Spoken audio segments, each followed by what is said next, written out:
Baik teman-teman, bertemu lagi bersama saya tentunya Putra Dwi Teknik.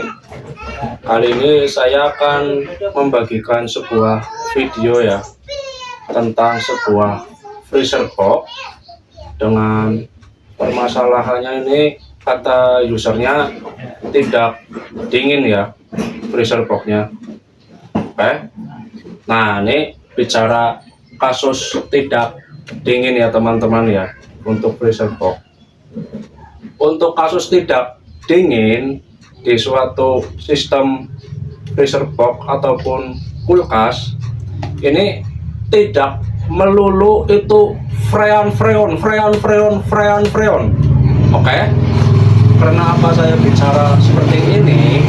Karena di kulkas maupun freezer box itu kan banyak komponen yang saling berkaitan, atau maksudnya habis ke komponen ini lanjut ke komponen ini, begitu ya, bisa dipahami ya. Makanya ini sebelum melakukan vonis atau langkah kerja, ini saya tekankan lagi, kita harus jeli dalam pengecekan sebuah masalah. Oke.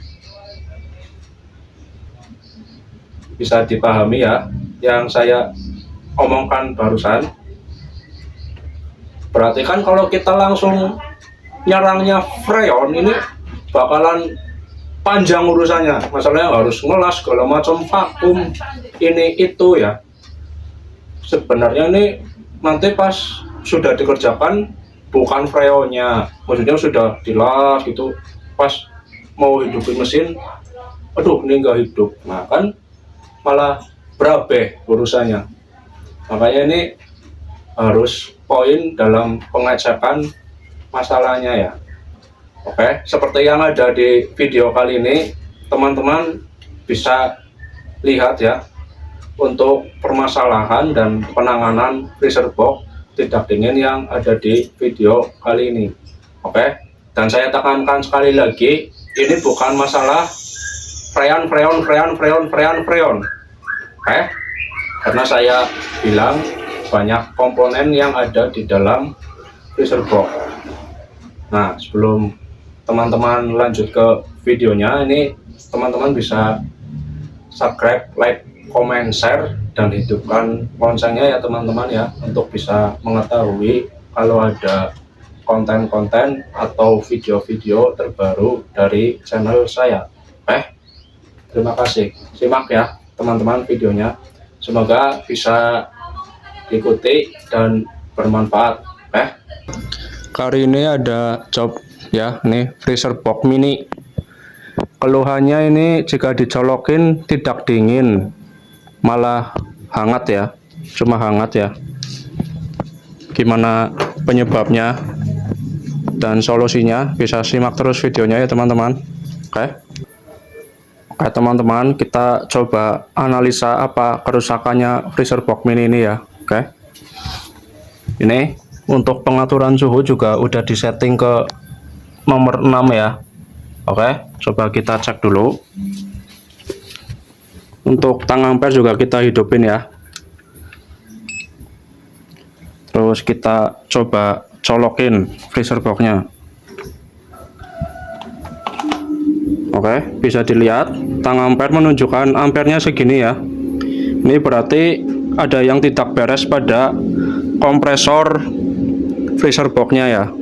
Oke, simak terus videonya dan ikuti ya sampai habis. Oke teman-teman, ternyata setelah saya bongkar dan cek ya, di bagian overloadnya ini masih normal dan masih bagus ya, bisa bekerja dengan benar. Oke, permasalahannya ada di ini nih, namanya PTC ya teman-teman ya.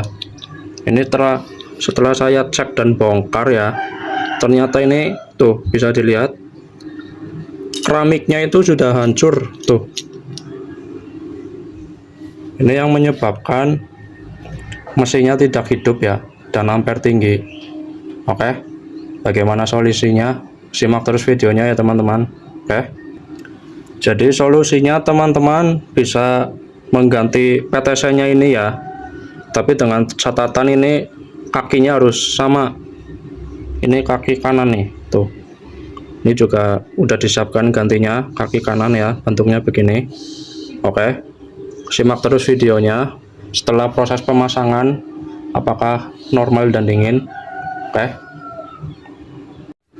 Baik teman-teman, ini saya sudah melakukan penggantian PTC ya pada mesin freezer box mininya ya. Kita coba nyalain ya, apakah sudah bisa hidup normal dan dingin. Oke, simak terus videonya. Oke, bisa dilihat teman-teman, ampernya ini segini. Ini ampere normal ya, menandakan bahwa mesin kompresor freezer box mini ini sudah berjalan ya.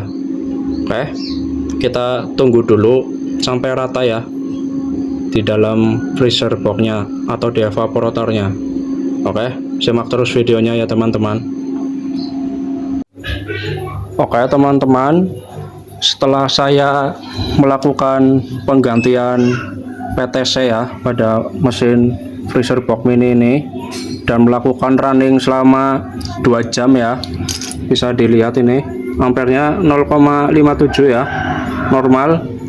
Dan untuk di bagian bodinya juga hangat ya, nih hangat. Oke, dan untuk di suhunya ini bisa dilihat teman-teman, sudah terpantau di minus 19 derajat ya. Oke, ini sudah normal banget untuk memasukkan daging-dagingan ya, sehingga dagingnya tidak rusak. Oke, ini juga dalamnya bisa dilihat nih, sudah kelihatan biangnya rata ya. Oke, bisa dilihat teman-teman. Oke, begitu saja, semoga bermanfaat dan ikuti terus, simak video-video selanjutnya dari saya. Oke, terima kasih.